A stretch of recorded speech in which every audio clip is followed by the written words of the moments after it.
అధ్యక్ష, ప్రజా జీవితంలో ఉన్నప్పుడు అడుగుతాం కడుగుతాం అని చెప్పి శ్రీశ్రీ గారు ఎప్పుడో చెప్పిండ్రు. ఈరోజు మా కుటుంబము, మా పార్టీ, మా ఇష్టము అనే నియంతృత్వ పోకడలను సూచిస్తుంది. ఎందుకంటే నిరంకుశత్వం అనేది ఎక్కువ కాలము చెల్లదు, నిలబడదు. ప్రజలు నిటారుగా నిలబడి ఈ కుటుంబ పాలనకు వ్యతిరేకంగా మేము తీర్పిచ్చినామని నికార్సైన తీర్పిచ్చిన తర్వాత కూడా వాళ్ళలో మార్పు రాలేదు. కాబట్టి రేపు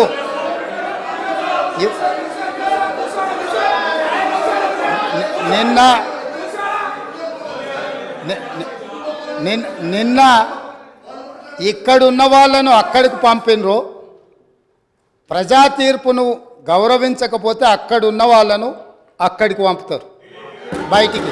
కాబట్టి వాళ్ళ ఇష్టము, వాళ్ళు ఇట్లా ఉండకుంటే మంచిదని నేను అనుకుంటున్నాను. మేము ఇట్లనే ఉంటామంటే వాళ్ళని ఎక్కడికి పంపించాలనో ప్రజలకు తెలుసు. కాబట్టి నాకేం అభ్యంతరం లేదు. ఇది వాళ్ళ పార్టీ ఇష్టం.